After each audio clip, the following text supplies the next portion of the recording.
A'udzu billahi minasyaitonir rajim. Bismillahirrahmanirrahim. Alhamdulillahirabbil alamin wa bihi nasta'inu ala umurid dunya waddin. Asyhadu an la ilaha illallah wahdahu la syarika lahu jalla fi 'ulah wa asyhadu anna Muhammadan 'abduhu wa rasuluhu sallallahu alaihi wa ala alihi wa ashabihi wa man tabi'ahum ihsan ila yaumiddin. Jazakallahu khairan. Wa sallama tasliman katsira. Allahumma ij'alna minhum wa ma'ahum wa fihim ya akramal akramin bi rahmatika ya rabbal alamin. Bapak-bapak, ibu-ibu yang dirahmati Allah Subhanahu wa taala, tidak lupa saya sapa mas-mas, mbak-mbak, adik-adik, kakak-kakak semuanya ya yang dirahmati Allah Subhanahu wa taala. Pertama mari sama-sama kita bersyukur karena di majelis ini jadi wasilah kita bisa silaturahim. Nah, dalam hadis yang sahih diceritakan saat orang yang ingin silaturahim dengan saudara-saudaranya, para malaikat datang di tengah jalan. Kemudian tanya, kamu mau ngapain? Ke tempatnya fulan, ke tempatnya bapak itu ngapain? Ya enggak apa-apa, saya cuma pengen silaturahim. Karena saya cinta dia karena Allah, pengen ngobrol-ngobrol, ngopi-ngopi, pengen ngajak kebaikan. Akhirnya malaikat itu bilang apa? Inni Rasulullah, saya ini utusannya Gusti Allah yang ingin ngabarkan bahwa sebagaimana kamu cinta kepada dia, cuman gara-gara pengen silaturahim, cuman gara-gara pengen ngopi bareng, cuman karena diundang makan tempe kemul, yuk bareng-bareng sambil teh panas. Tapi ternyata apa? Allah katakan lewat malaikat itu, sesungguhnya Gusti Allah cinta kepadamu sebagaimana kamu juga cinta kepada saudaramu.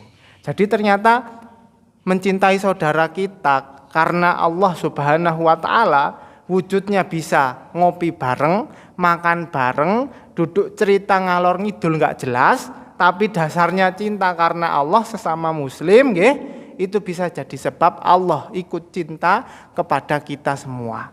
Apa makna cinta Allah kepada hambanya? Maknanya adalah hamba itu diberikan kebaikan terus menerus, apa-apa gampang.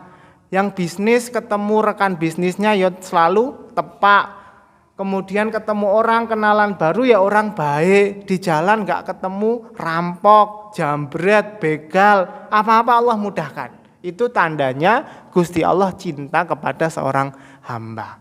Maka saat jenengan rasa kok hidupku ya jadi biasa-biasa, duit ya enggak banyak, tapi aman, apa-apa gampang, apa-apa kemudian Allah mudahkan.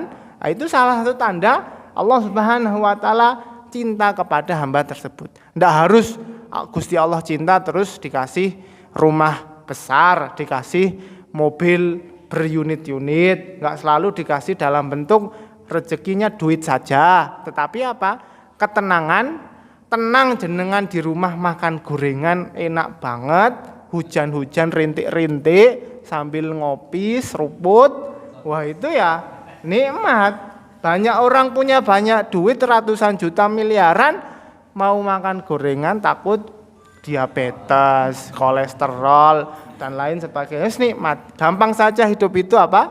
Menjalankan syariat Allah, ngaji, ibadah, sholat, dijaga, mati masuk surga. Insyaallah, amin. Sama-sama nanti kita apa? Hidupnya biasa-biasa, yang kaya biasa, banyak duit ya biasa, rezekinya lancar ya biasa, semuanya masuk surga. Amin ya rabbal alamin. Iya, kita butuh apa? Optimis seperti itu. Biar apa? Biar hidup ini lebih berwarna gitu. Jangan apa-apa dipikir sial terus. Apa-apa rasanya sumpek terus. Lah ini sebenarnya itu yang bikin sumpek itu siapa sebenarnya? Yang bikin sumpek itu ini loh. Kepala ini loh yang bikin sumpek. Wonosobo begitu asri. Setiap hari hujan sampai masuk angin. Tempat lain nggak ada yang kayak Wonosobo. Ya ini yang bikin sumpek apa? Orang dari luar kota, dari mana? Jakarta, Malang, Surabaya, rame-rame datang Wonosobo. Pas nepaki Pekan Raya, wis mendolo, macet sampai kertek. Luar biasa.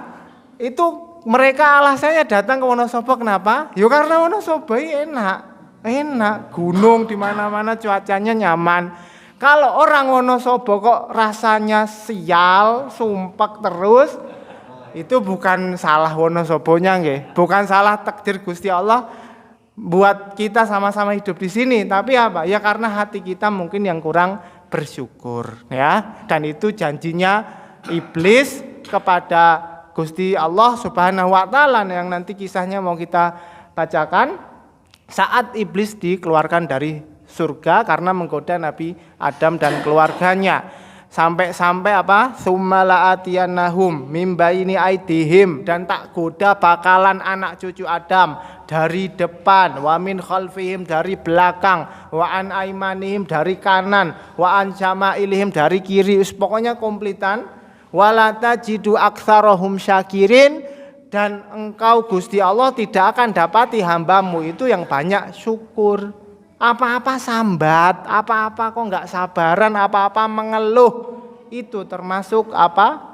Visi misinya iblis sejak dikeluarkan dari surga Allah Subhanahu wa taala. Maka dengan adanya kumpul-kumpul seperti ini, silaturahim, ketemu, kita tidak diikat oleh kerabat, bukan ipar-iparan juga, bukan mantu-mantuan juga, tapi ketemu senang. Saya termasuk yang senang ketemu jenengan. Jenengan kalau nggak senang ya keterlaluan. Saya aja senang. Bagaimana nggak senang? Saya hari ini tuh ada jadwal ngaji sama santri, ngaji kitab tentang bid'ah. Definisi bid'ah yang kemudian perlu kita sama-sama dudukkan dari zaman ulama dahulu kala. Biar apa-apa itu jangan dibid'ah-bid'ahkan gitu loh. Kok hidup ini menggok sidik bid'ah, kiri sedikit bid'ah, apa-apa bid'ah. Itu yang saya sampaikan ke santri sebagai bekal nanti kalau terjun di masyarakat, mereka apa? Lebih bijak saat menyikapi perbedaan pendapat. Karena saya ini cinta sama jenengan, senang duduk bareng-bareng sama jenengan, ya saya datang hari ini. Ninggalin kajian sama santri, saat izin dulu keluar, kalian ngaji sendiri, mau ketemu bapak-bapak, mau silaturahim, ngobrol. Walaupun waktu yang singkat antara maghrib sampai isya, singkat sekali nggak terasa. Nggak tahu ini jangan-jangan sudah isya ini, sudah isya belum? Kita belum masuk materi ini. Tapi rasanya itu kok kurang rasanya itu. Tapi kalau habis isya dilanjut, tapi kelamaan juga.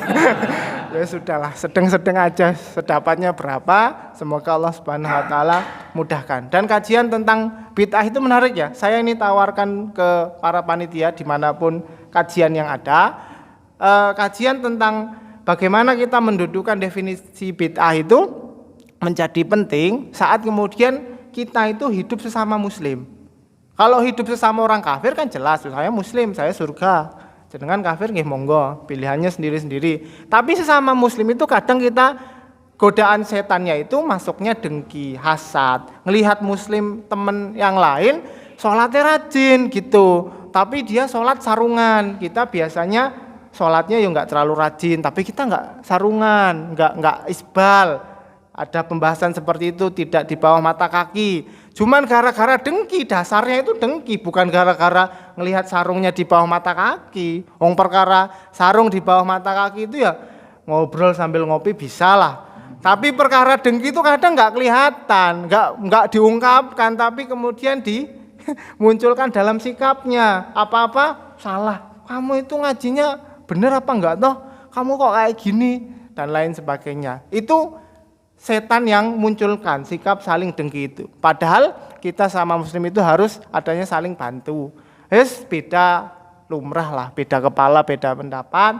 Yang penting tetap jaga sholat, jaga iman, jaga Islamnya.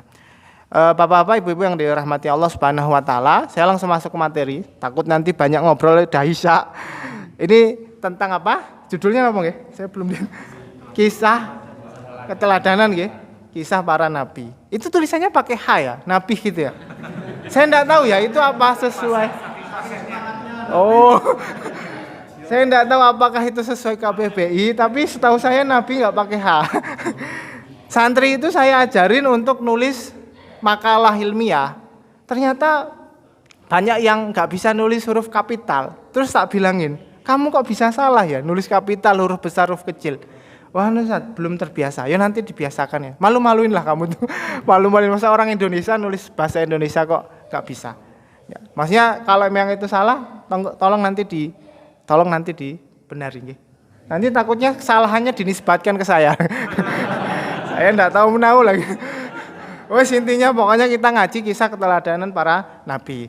Sumber rujukannya saya mau langsung ngambil dari Quran. Di beberapa pertemuan saya di tempat kajian di Wonosobo, salah satunya di Bayangkara, itu saya mulai kisah-kisah dalam Al-Quran itu dengan cerita pendek.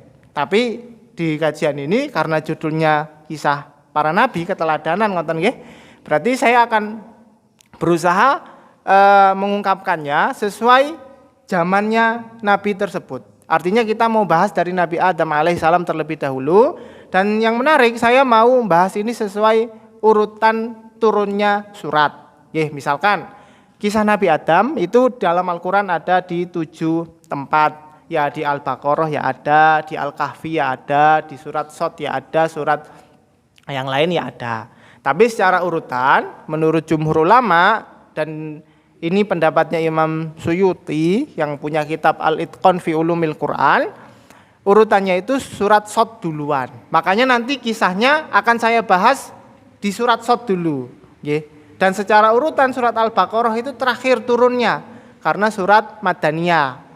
Yang belum paham Makkiyah dan Madaniyah ya nanti tanya temennya nggih. Makkiyah itu surat-surat yang turun sebelum Kanjeng Nabi SAW hijrah.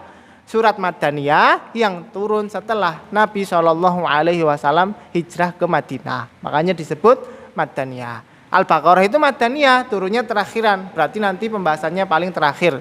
Kisah Nabi Adam yang ada di surat Al-Baqarah. Saya mulai dengan monggo lihat di surat Shad bagi yang bawa mushaf ya, atau yang buka aplikasi di HP Androidnya, itu ayat yang ke 70-71 ya. Cerita tentang Allah Subhanahu wa taala memerintahkan para malaikat termasuk jin iblis waktu itu yang hadir juga untuk apa? Sujud kepada Nabi Adam yang sudah Allah Subhanahu wa taala ciptakan, tetapi iblis enggan. Menariknya, monggo jenengan lihat ayatnya, nggih. Apa? Enggak suara? Oh, enggak paham saya. Oh, ini butuh ahlinya ini. Monggo, Pak. Oh, ini biar begini. Ngaten. Oh, nggih pun. Begini ya. Oh ya, ini walaupun enggak bisa tetap ada di sini enggak apa-apa. Oh, kadang yang nggak bisa, nggak manfaat tapi tetap tampil dia. Nggak manfaat tapi ternyata nggak manfaat itu manfaat. Emang unik memang dunia ini. Oke, saya lanjutkan. Ini kalau ada kesalahan dengan pengeras suara saya yang ditahan ya. Saya dikasih tahu. Baik, ayat yang ke-70, 71, terakhir ayat 70 itu firman Allah, "Iyuha ilayya illa annama ana nadhirum mubin." Ini ceritanya orang-orang Quraisy itu ngeyel, tidak mau menerima dakwah Nabi SAW. Yuk masuk Islam, tidak mau. Kamu pokoknya minta mukjizat, minta kalau yang dikirim malaikat dan lain sebagainya. Akhirnya Nabi SAW di posisi terdesak, artinya terdesak itu ya dakwah kok nggak diterima. Kemudian ya seperti kita punya rencana nggak berhasil, itu biasa nggih. Bahkan di surat Shad ini ada juga kisah Nabi Daud, kemudian Nabi Sulaiman, kemudian Nabi Ayub di surat Shad ini, yang semuanya kisahnya adalah kisah di mana mereka diuji Allah Subhanahu wa taala. Contohnya saja Nabi Ayub alaihi salam yang diuji dengan penyakit kulitnya, penyakit kulit yang luar biasa sampai keluarganya itu tidak bisa mendekatinya, sudah parah sekali. Itu ujian. Tapi surat itu turun kepada Nabi SAW ngajarkan sabar. Makom ambiya, para nabi itu wali Allah Subhanahu wa taala itu ya disuruh sabar. Nah jenengan ya kalau ndak sabar gimana ya, susah kita. Mau ngasih solusi apa? Wong sekelas nabi yang diturunkan mukjizat langsung oleh Allah Subhanahu wa taala itu masih disuruh sabar dulu. Maka kisah Nabi Adam yang kemudian tergoda oleh iblis itu jadi kayak hiburan gitu. Walah ternyata yang jatuh dalam kesalahan bukan cuma saya. Bapak saya dulu Nabi Adam juga pernah salah. Oh ternyata yang diberi cobaan bukan cuma saya. Nabi Adam alaihi salam itu juga diuji Allah saat digoda oleh iblis. Godaan iblis kepada Nabi Adam itu tidak mungkin terjadi kecuali atas izin Allah Subhanahu wa taala. Maka faedah besar dari kisah Nabi Adam yang ada di surat Shad, ini monggo jenengan catat di tempat pertama di surat Shad ini adalah bagaimana kisah itu menjadi hiburan, tasliyah, jadi kayak selingan kepada Nabi SAW untuk belajar sabar. Bagaimana tidak sabar Nabi Adam alaihissalam dari surga dengan seluruh kenikmatannya. Pengen apa? Tinggal batin langsung ada di depan mata. Terus dikeluarkan dari surga. Karena apa? Maksiat nggih, melanggar perintah larangan Allah Subhanahu wa taala untuk makan buah. Dikeluarkan kemudian diturunkan ke bumi. Lah kalau bandingannya Nabi Adam yang sudah pernah di surga mau sampai ditempatkan di Wonosobo ya mesti Wonosobo ini sumpek rasanya karena bandingannya surga Allah Subhanahu wa taala. Tapi kita kan belum pernah nggih sampai surga. Lihat Wonosobo ini ya surga Allah. Tajri min tahtihal anhar. Di bawahnya banyak sungai mengalir sampai ada kertek. Sungai semua isinya pohon-pohon hijau dan lain sebagainya. Tayyib. Ini tempat pertama. Jenengan catat dulu hikmahnya apa? Sabar dan hiburan kepada Nabi SAW. Tempat yang kedua ada di surat Al-A'raf. Ini ada di ayat yang ke-16. Ini saya bawa buku ya. Ini aslinya buku. Cuman karena nggak kuat beli buku, saya print sendiri. Gitu karena nggak kuat lama-lama baca di HP kan. Jenengan juga gitu kalau misalkan nggak kuat beli buku ya print sendiri, print sendiri. Apapun caranya biar bisa belajar. Nah, di surat Al-A'raf ayat yang ke-16. Di surat Al-A'raf inilah yang kemudian Allah Subhanahu wa taala berikan cerita Nabi Adam alaihissalam tapi dari sudut pandang yang berbeda. Kalau tadi di surat Shad itu hanya cerita umumnya saja, ya mereka disuruh sujud, iblis tidak mau, terus membangkang, akhirnya dikeluarkan dari surga Allah. Di sini di surat Al-A'raf di ayat yang ke-16 dengan lihat iblis benar-benar mengumumkan peperangan kepada anak cucu Adam agar punya banyak teman di neraka. Kalimatnya summa la'atiyannahum yang tadi sempat saya bacakan, iblis dan bala tentaranya, setan-setan kafir itu akan menggoda anak cucu Adam dari depan, dari belakang, dari kanan, dari kiri. Ini janji iblis laknatullah alaihi kepada Allah Subhanahu wa taala diminta masa tenggang sampai nanti hari kiamat tiba atau kepada waktu yang telah Allah tentukan. Yang menarik di surat Al-A'raf Allah Subhanahu wa taala itu menyebutkan empat ayat di mana Allah Subhanahu wa taala awali dengan kalimatnya ya bani Adam, wahai anak cucu Adam. Jadi sampai para ulama bilang bahwa ini seperti isyarat. Kalau setan iblis sudah niat mau menggoda anak cucu Adam dari 4 sisi, depan, belakang, kanan, kiri, maka kalian yang pengen solusi, ya akan saya berikan solusi dengan 4 panggilan di dalam surat Al-A'raf, ya bani Adam. Monggo ya, jenengan lihat ya tempatnya. Yang pegang mushaf, yang lihat di aplikasi. Yang pertama Al-A'raf ayat 26. Saya bacakan ayatnya baru saya artikan. Ya bani Adam qad anzalna alaikum libasa yuwari sauatikum warisha walibasut taqwa zalika khair.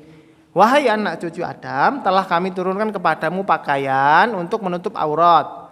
Tetapi sebaik-baik pakaian adalah libasut taqwa. Ini menarik ya. Ini termasuk inspirasi buat yang jualan pakaian. Siapapun ya, saya tidak nyebut nama. Monggo yang merasa jualan pakaian, tulis besar-besar motonya di depan, walibasut taqwa dzalika khair. Pakaian ketakwaan itu lebih atau paling baik. Enggak, kita lihat Al-Qur'an ini sebagai inspirasi mutlak kepada setiap muslim. Apapun profesinya, mau jadi tani, mau dagang, mau guru, karyawan, apapun. Dengan kalau baca Quran itu akan dapat banyak inspirasi. Kok bisa ngomongin baju nutup aurat kok sampai ngomongin takwa? Bahkan Allah sampaikan libas takwa, baju takwa. Baju, ini baju batik ya. Baju takwa. Sampai istilah kita kan di masyarakat kita punya budaya nyebut baju takwa. Wah, itu ternyata bukan sekedar nama buat pakaian tertentu. Enggak. Takwa itu saat menjalankan perintah, menjauhi larangan. Nggih. Jadi apapun bajunya, jenengan tahun ini bajunya baru atau bajunya merek A atau merek B, tidak penting. Terus yang penting apa? Jalankan perintah, jauhi larangan. Semurah itu untuk mendapatkan ridho Allah Subhanahu wa taala. Saat kalau mau dapat ridho Allah harus pakai jas kayak Pak Fajar? Oh ya, enggak semua orang bisa beli jas ya. Jadi ya sudah seadanya saja, yang penting nutup aurat, libasut taqwa dzalika khair. Jadi temanya adalah tentang ketakwaan. Iblis, setan mau goda dari depan, belakang, kanan, kiri. Kalau kalian punyanya takwa, aman. Terus nggak usah dipikir iblis menggoda dari manapun, tapi kalau sudah pegangannya takwa, sudah aman. Apa itu takwa? Menjalankan perintah, menjauhi larangan. Baik. Panggilan yang kedua. Saya sebut panggilan karena awal firman Allah, ya Bani Adam. Artinya, wahai anak cucu Adam. Ini menarik kan, panggilan. Panggilan kepada anak cucu Adam. Ayat yang ke-27. Ya Bani Adam, la yaftinannakumus syaiton kama akhraja abawaykum minal jannah yanzi'u anhuma libasahuma liyuriyahuma sawatihima. Wahai anak cucu Adam, jangan sampai kalian tergoda sebagaimana nenek moyang kalian juga tergoda. Apa itu? Godaan iblis, nyuruh mereka makan buah, kemudian pakaiannya tersingkap, akhirnya auratnya terbuka. Bahasa mudahnya, wahai anak cucu Adam, janganlah kalian buka aurat sembarangan, karena dulu nenek moyangmu itu juga digoda dengan cara itu, dengan buka aurat. Tapi apa yang bisa kita katakan saat ini, anak-anak kita, laki-laki bahkan maupun perempuan itu jadi kebolak-balik. Saya juga tidak tahu. Yang laki-laki senengannya tutup-tutup, rapat sampai mungkin sampai delosor-delosor pakaiannya, sampai isbal-isbal itu. Yang perempuan malah senengannya yang hemat-hemat. Hemat. Terbuka, banyak terbukanya, auratnya terbuka, tidak mau pakai kerudung, nggak mau menutup aurat. Ya, ini realitas saja. Realita yang ada itu ya kita sikapi dengan bijak, dengan cara bekal-bekal ilmunya kita siapkan, punya saudara, punya kerabat, dinasihatin secukupnya. Sudah nggak ada lebih dari itu. Saat bagaimana saat ini di Wonosobo ada terjadi maksiat dan lain sebagainya. Sudah toh, itu urusannya Gusti Allah. Maksud saya, semua orang itu punya kewajiban dan tanggung jawab masing-masing. Jenengan kalau bukan bupati, ya sudah, cukupnya saja. Jenengan kalau di rumah ya sudah, lihat rumah istri, anak perempuan, saudari perempuan, sudah cukup. Kewajiban nggak akan diminta lebih oleh Allah Subhanahu wa taala. Tapi jenengan sebagai pejabat daerah, bupatinya, DPRD-nya dan lain sebagainya, urusannya kaki kanan surga, kaki kiri neraka. Gitu. Makanya kemudian kita lihat orang-orang kok masih pada berlomba-lomba untuk nyalon kalau amanahnya begitu besar. Temanya berarti panggilan kedua ini adalah tentang Tentang menutup aurat. Jadi jangan sampai kalian membuka aurat kalian sembarangan. Jaga auratnya. Karena kalau aurat itu sudah terbuka, ya sudah. Godaan setan dari 4 arah itu semakin kuat. Panggilan yang ketiga, ini ada di ayat 31, 32. Ya Bani Adam khudzu zinatakum inda kulli masjid wa kulu washrabu wala tusrifu innallaha la yuhibbul musrifin. Wahai anak cucu Adam, Ambillah pakaian kalian yang bagus-bagus. Makanlah, minumlah, jangan berlebihan. Allah tidak menyukai orang-orang yang berlebihan. Baik. Ini berarti tema besarnya adalah tentang apa? Berlebihan. Jadi tidak berlebihan dalam menggunakan apapun. Tidak berlebihan dengan pelit itu mungkin beda tipis nih, beda tipis. Tapi ya mau nggak mau nggak boleh berlebihan itu. Ya sudah secukupnya saja. Ya ibarat makan sepiring cukup ya sudah cukup. Mesen bakso semangkok, wah kurang marem. 3 mangkok sekalian, baru semangkok udah nggak kuat. Sudah secukupnya saja. Pakaian pun demikian. Pakaian kalau punyanya lebih ya kenapa harus beli baru lagi? Ya pakaian saya ini, oh ini pamer ya. ini dari bapak ini. Warisan lungsurannya bapak. Bapak kan sudah meninggal, Allah yarham, tahun 2015 saya lulus SMA. Terus baju-bajunya itu dikasih ke panti asuhan dan lain sebagainya. Terus bagian saya ambil. Teman-teman ada yang suka mau nggak? Tak kasih. Sampai sekarang, saya kemarin ke Cikarang itu bawa 2 baju saya bekas. Baju bekas, cuman sudah jarang sekali saya pakai. Saya kasih ke ipar saya. Mas, mohon maaf ya, ini baju bekas. Tapi kalau jenengan mau, pakai aja, baru ini. Saya pakai sekali 2 kali tok, terus nggak pakai. Artinya apa? Saya mau katakan bahwa pakaian itu biasa saja lah. Punya 1, 2 cukup. Sehari ganti, cuci, bersih, ganti lagi, sudah cukup. Gitu ya. Bukan berarti kita itu nggak punya pakaian kecuali itu. Tapi kalau punya banyak itu hitungannya lebih banyak gitu loh. Punya pakaian sak lemari. Besok bayangin di hadapan Gusti Allah ditanya, kamu kok pakaian selemari? Itu loh, anak-anak yatim pakaiannya 1 aja gonta-ganti susah. Bahkan di pondok-pondok pesantren, saya temui ya. Salah satunya di daerah Boyolali, itu ada yang punya pakaian 1 tok. Ya karena memang anak yatim. Kemudian bolong, tambal. Sudah apa? Sudah kesempitan ya. Kan orangnya tambah besar pakaiannya itu tok. Disambung kain. Nggak mampu beli baru, itu nyata, banyak Pak, banyak. Kalau jenengan kurang referensi, monggo dijadwalkan silaturahim ke panti asuhan, silaturahim ke pondok-pondok yatim piatu. Itu melembutkan hati. Saya bukan kemudian promosikan lembaga tertentu terus menyalurkan dana ke sana, enggak. Saya juga bukan bagian fundraisingnya. Tapi ini bagian dari terapi hati kita yang sering sombong. Jenengan kalau ketemu orang kaya, mesti mereka punya terapi itu. Orang kaya sekaya apapun, ya nantang langit, maksudnya saking kayanya gitu loh. Itu mesti punya yayasan sosial. Ketemu orang sakit, orang cacat, itu biar menjaga hati ini tidak keras. Bagaimana cobaan harta itu sungguh luar biasa. Kalau nggak kuat megang banyak harta, jangan minta sugih.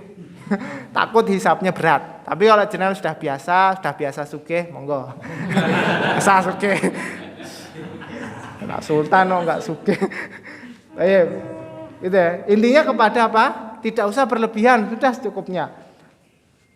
Ini saya sampaikan bukan maksudnya menggurui ya, tapi ini nilai-nilai yang saya dapatkan dari orang tua dulu. Jenengan juga yang lebih tua dari saya pasti ya punya nilai itu. Cuman kita tuh kadang terbawa sama logika masyarakat. Kadang logika masyarakat ngikuti sistem kapitalis. Sistem kapitalis punya pabrik fashion ya, karena harus penjualan bulan ini meningkat, dibuatlah diskon besar-besaran. Akhirnya orang ngambil baju banyak-banyak sampai rumah yang pakai berapa? 1. Belinya 5. Kapan mau pakai lagi? Besok diskon lagi. Beli lagi. Wes mumet.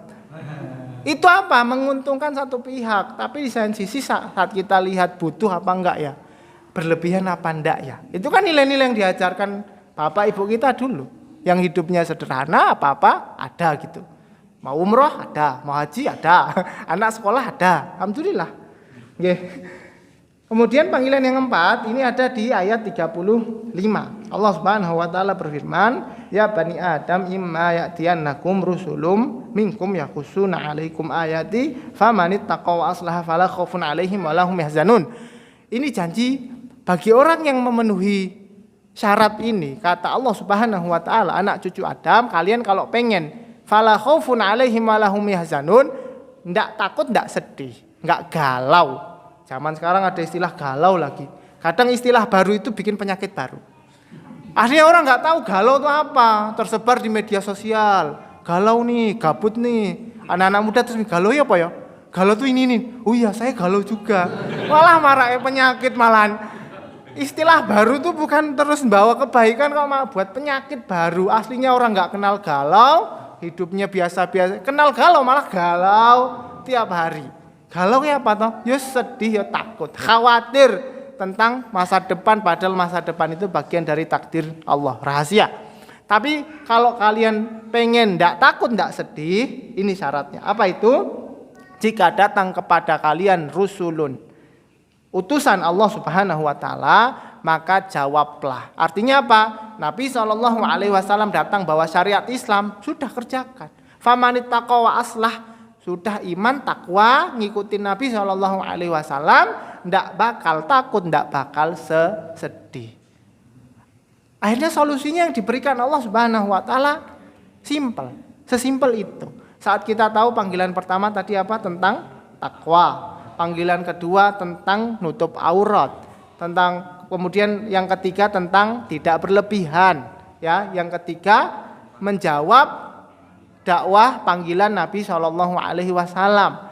Ini kan nilai-nilai yang bisa kita berikan ke anak-anak. Nak, auratmu dijaga, ya, sak ganteng-gantengmu, sak cantik-cantikmu, ya, aurat itu haram diumbar. Itu sesimpel itu. Semua orang tua bisa, enggak butuh orang tua ngapal Quran baru bisa ngasih nasihat. Jangan, orang tua jangan putus asa, jangan bosen-bosen untuk terus nasihatin anak turunannya. Tanggung jawab itu. Sama-sama kita kemudian jaga amanah ini dari Allah Subhanahu wa taala. Saya kasih tahu dulu saat Fatimah bintu Rasulillah sallallahu alaihi wasallam radhiyallahu taala anha sudah menikah, bahkan sudah berumah tangga, sampai kepada tahapan tengah malam Nabi sallallahu alaihi wasallam dodoki rumahnya. Kalau kita kan agak pekewuh nggih, agak sungkan mungkin, anak udah gede kok belum nikah, padahal itu sudah biarlah udah paham. Jangan. Anak itu tetap butuh bimbingan. Wis dinasihatin terus, tapi harus diukur-ukur. Kalau kemarin habis diceramain panjang lebar, ya hari ini istirahat dulu. Nanti lagi 1 minggu lagi. Tapi harus terus, jangan terus wis ben lah. Kalimat biarkan itu malah kemudian anak itu kasihan. Ya, di zaman yang kita katakan modern ini, ternyata modern tidak selalu membawa kebaikan, termasuk nilai-nilai negatifnya juga ikut terbawa. Oke. Bapak Ibu yang dirahmati Allah Subhanahu wa taala. Belum ada nih? Masih lanjut. Ya, siap. Yang ketiga, kisah Nabi Adam alaihi salam ada pada surat Toha. Surat Toha jenengan lihat di ayat 120. Ini saya mohon maaf ya, semoga ini tidak terlalu cepat. Kalau yang merasa terlalu cepat ya dinikmati saja, kalau nggak bisa sambil dicatat ya. Kalau ini ada rekamannya bisa dilihat lagi. Kalau ada yang bisa sambil nyatet, nanti lihat catatan temannya sambil tanya, tadi apa ya? Gitu. Toha ayat 120, ya. Ini kisah Nabi Adam, masih kisahnya sama. Kisahnya itu ya Nabi Adam diciptakan, malaikat dan jin disuruh sujud, iblis nggak mau sujud. Wis gitu. Ceritanya segitu-gitu aja. Tapi uniknya Al-Quran itu bukan buku cerita, kemudian selalu diangkat cerita yang menarik, enggak. Yang diangkat itu cerita yang penuh hikmah.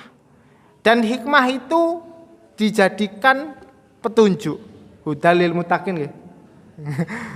Ini Pak Mutakin. Hudalil mutakin, petunjuk. Sehingga di surat Toha 120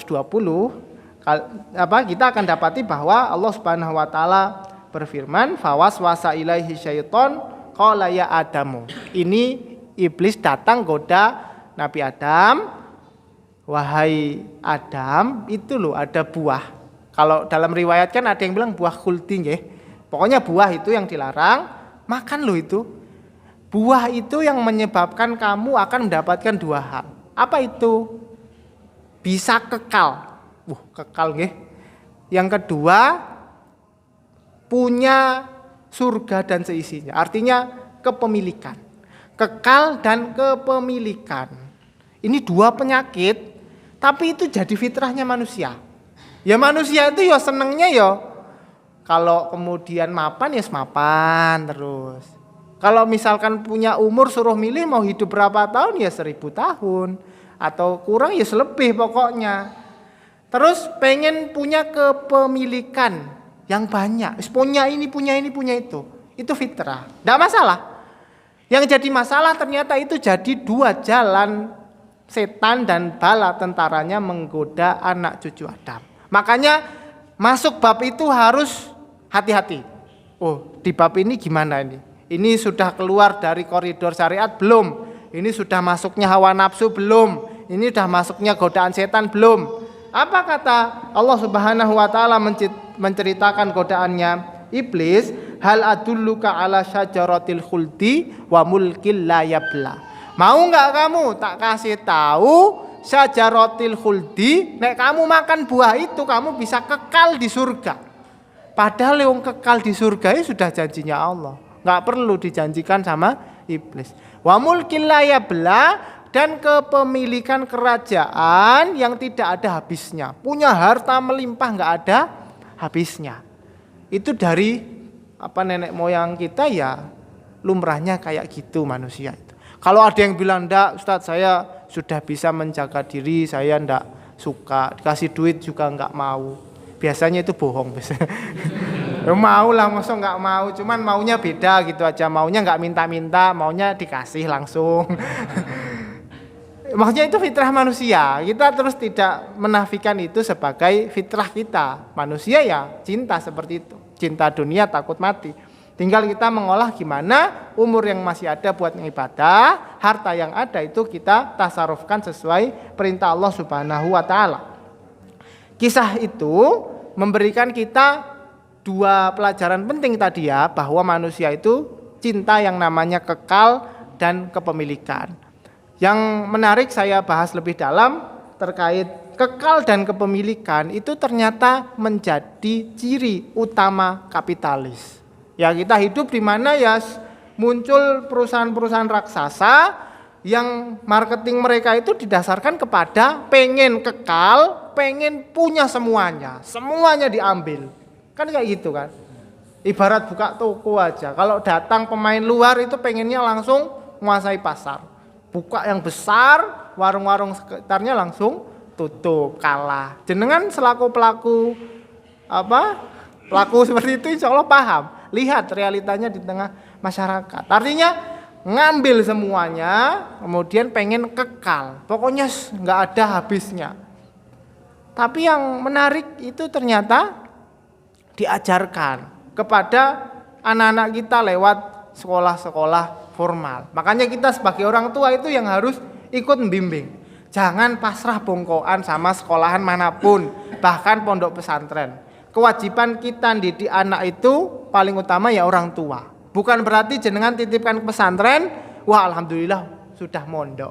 Habis mondok, sudahlah pulang-pulang ngalim, pulang-pulang ahli ibadat, yo mimpi Pak. Mau anak di pesantren itu yo manusia. Ada yang keluar pesantren malah jadi preman, itu yo ada. Artinya saya nggak mau ada orang tua nitip anak ke pondok atau bahkan sekolah umum sudah masrahkan ke visi misinya sekolahan. Visi misi itu kan khayalan, harapan, pengennya gitu. Tapi nyatanya banyak yang nggak gitu. Satu yang gitu paling bawaan lahir terus apik. Masuk situ terus bagus, diakui sebagai alumni terbaik sekolah itu. Ya enggak sekolah itu juga jadi baik. Makanya orang tua yang nitip anak ke lembaga manapun, sekolah manapun, atau mungkin pondok pesantren, tetap yuk bareng-bareng kita awasi anak kita. Ya tanpa disadari sekolah-sekolah kita dari awal ngajarin teori ekonomi yang mengatakan ngambil untung sebesar-besarnya dengan ya sekecil-kecilnya. Dari kecil itu kita dengar, kok bisa ya? Padahal itu kapitalis bener itu. Kok maunya untung tok sendiri, yang lain itu dibiarkan sengsara. Kaya makin kaya, miskin tambah melarat. Tapi itu kan pola pikir lama-lama tertanam, anak-anak nggak sadar. Taunya setelah besar oh berarti bapak ibuku tuh kalau saya kaya, punya mobil, punya rumah, seneng. nggak seneng. Nah, kalau ada anak-anak yang hadir yuk dibilangin, bapak ibumu itu nggak seneng kamu tuh punya harta banyak tok, punya rumah mewah, punya mobil mewah, tapi nggak ingat sujud kepada Allah Subhanahu wa taala. Nggak seneng. Karena target kita, sukses kita itu dapat nikmat, terhindar dari siksa. Surat Ali Imran nggih ayat 185 ya. Monggo jenengan lihat, faman zuhziha 'anil nar wa udkhilal jannah faqad faza. Orang yang dijauhkan dari neraka, tidak dapat siksa, masuk surga, itulah sukses. Itulah bahagianya orang tuamu. Kita sama-sama nggak usah mampir neraka, langsung saja, sudahlah langsung sajalah. Ngapain mampir-mampir, langsung surga Allah Subhanahu wa taala. Itu sukses hakiki itu seperti itu. Ya, sehingga siapapun berhak atau punya kesempatan untuk mendapatkan kesuksesan itu. Bapak Ibu yang dirahmati Allah Subhanahu wa taala, setelah di surat Toha masih ada 4 tempat lagi kisah Nabi Adam. Ini saya izin lompat nggih daripada kemudian gantung kisahnya. Intinya kemudian di surat Al-Isra itu kisah iblis, bagaimana rinci sekali Allah gambarkan cara menggoda manusia. Rinci sekali. Ya, rinci itu artinya bawa dengan tentara, naik kendaraan, jalan kaki, kemudian digoda sedemikian rupa. Makanya dalam surat Al-Mu'minun kita diajarkan untuk doa, Robbi inni a'udzubika min hamazati syayatin wa a'udzubika Robbi an yahdurun. Kalau kesusahan a'udzubillahi minasyaitonir rajim. Wis rampung. Ya Allah, saya berlindung kepadamu dari setan yang terkutuk. Ya seperti itu. Kita berlindung karena memang godaan mereka itu sangat masif nggih, dan memang terstruktur, terencana dengan baik. Mungkin ada target harian, bulanan juga itu. Jin-jin setan kafir itu.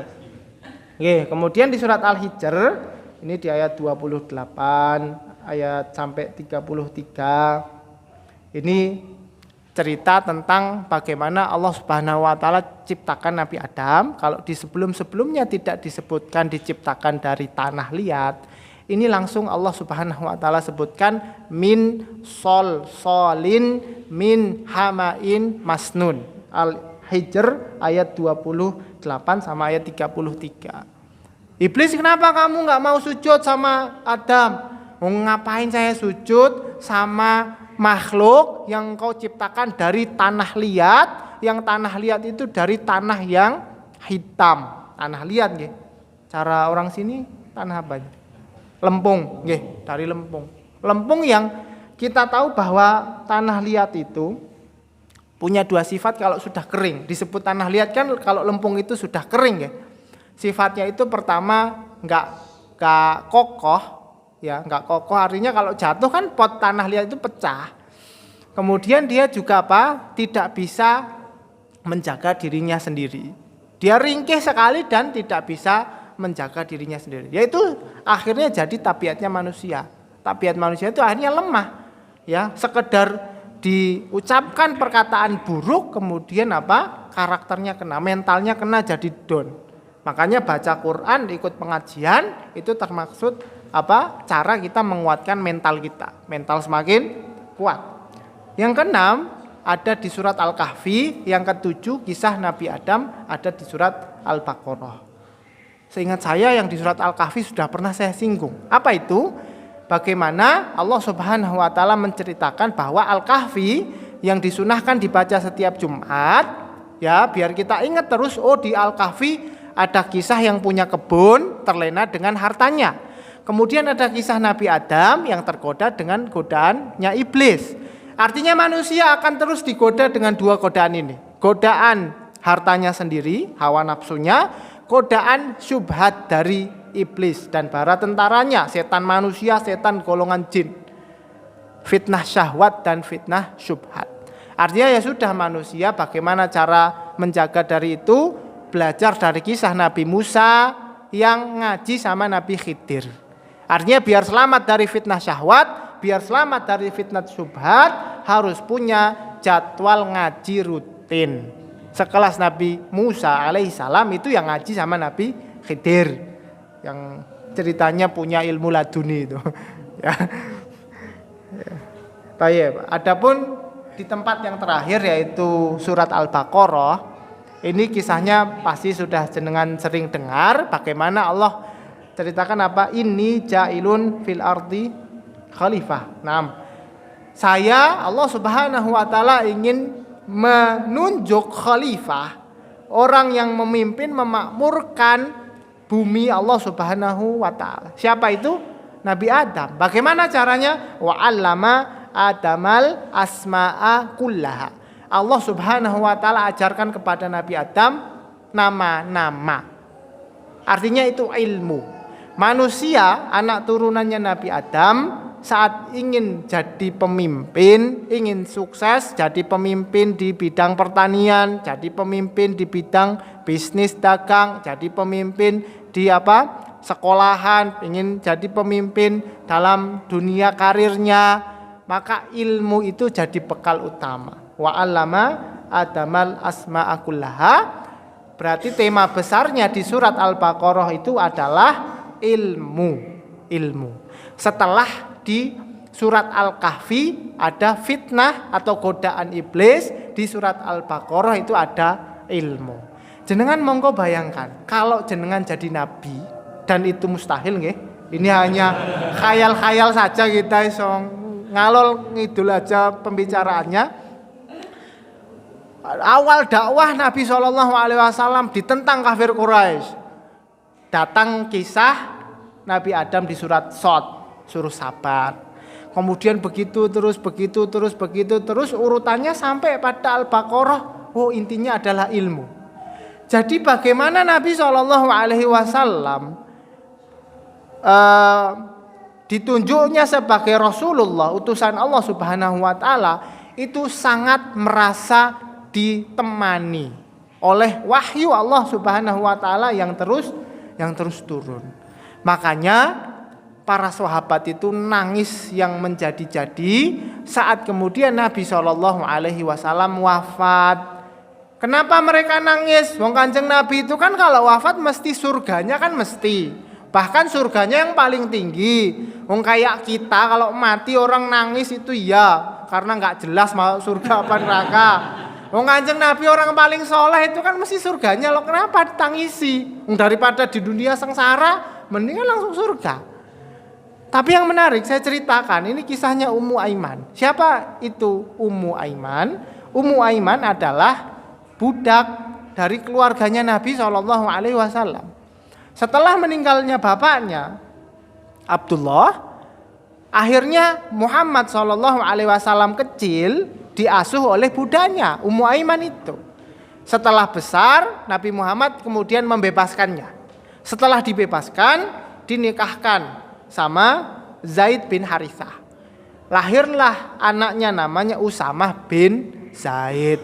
Sahabat terkenal, anak muda yang punya prestasi gemilang di usia mudanya.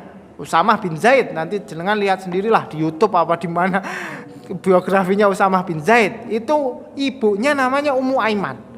Ummu Aiman itu radhiyallahu taala anha sering sama Nabi dikunjungi, disilaturahim, ya, karena dulu nganggap sudah pengasuhnya, dari kecil ngasuh. Setelah Nabi SAW wafat, Abu Bakar dan Umar radhiyallahu taala anhuma itu terus karena takzimnya sama Kanjeng Nabi, mau mentakdim siapapun yang Kanjeng Nabi takzimi, di antaranya Ummu Aiman. Akhirnya yuk, kata Abu Bakar ke Umar, yuk sowan ke Ummu Aiman yuk, ke Ibu Aiman itu yuk. Kan dulu Kanjeng Nabi sering ziarah ke situ, yuk kita ziarah. Sampai sana Ummu Aiman langsung nangis. Loh, kok nangis? Kenapa nangis? Wong Kanjeng Nabi itu kan sudah meninggal dan mendapatkan pahala tanpa batas di surga Allah yang abadi. Bukan, saya itu nangis bukan karena Kanjeng Nabi wafat. Saya nangis karena apa? Ingqata al wahyu minas sama. Wahyu Allah putus Kanjeng Nabi wafat, tidak ada Rasul lagi, Nabi SAW Rasul terakhir, tidak akan ada lagi turunnya wahyu. Kalau dulu zamannya sahabat duduk-duduk ngobrol, keliru, wahyu turun. Jangan gitu, salah. Ngobrol-ngobrol, aktivitas, dagang, tani, keliru. Allah turunkan wahyu lewat Nabi SAW. Ini hidupnya enak bagi yang beriman. Tapi setelah Nabi SAW wafat, wahyu itu sudah terputus. Yang tersisa para ulama, mereka berijtihad, ngambil kesimpulan dari Al-Quran dan As-Sunnah sesuai dengan perkara kontemporer sekarang yang muncul. Zamannya Kanjeng Nabi tidak ada kajian malam Senin, tidak ada. Ngapunten nggih, ngapunten. Ini kalau kita bilang kullu bid'atin dolalah, ini bid'ah ini. Ngapunten nggih. Makanya kemudian waktu kita ngaji tentang bid'ah, ya nggak bisa kita katakan semua yang nggak ada di zaman Kanjeng Nabi tidak pernah dikerjakan para sahabat itu bid'ah. Wong ini juga bid'ah. Tapi kan ini ada dasarnya, yaitu thalabul ilmi, ngaji. Kanjeng Nabi sama para sahabat dulu juga ngaji. Kemudian termasuk perkara baru yang kemudian menjadi pembicaraan, termasuk dzikir bareng-bareng, majelis sholawat, majelis dzikir, apapun itu bentuknya. Kalau kemudian kita tidak bijak, di zaman wahyu Allah sudah tidak turun, sisanya cuma para ulama sudah ijtihad, kemudian kita bid'ah-bid'ahkan, lah itulah terjadi namanya kehancuran dunia akhirat. Sudah wahyu nggak ada, sisanya para ulama koyo dicaci maki.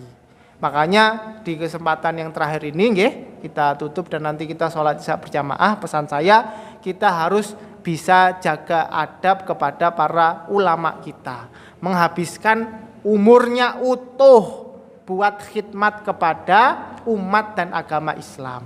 Kalau ada 1-2 yang keliru dari lisan mereka, wajar, mereka juga manusia, ya, tidak perlu dibesar-besarkan. Toh kebaikannya lebih banyak daripada kesalahannya. Jangan sampai cuman karena kita ngajinya beda sama dia, ulama mereka, kita ngajinya sama guru kita yang beda pandangan sama dia, kemudian kita kurang ajar, kita nggak punya adab di hadapan para ulama, pewaris Nabi, orang yang ditunjuk Allah Subhanahu wa taala melanjutkan risalah ilahiyah ini. Wallahu taala alam wa ilmu ahkamu atam. Kita tutup kemudian salat. Subhanakallah bihamdik, syahadu alla ilaha illa anta astaghfiruka wa atubu ilaik. Assalamualaikum warahmatullahi wabarakatuh.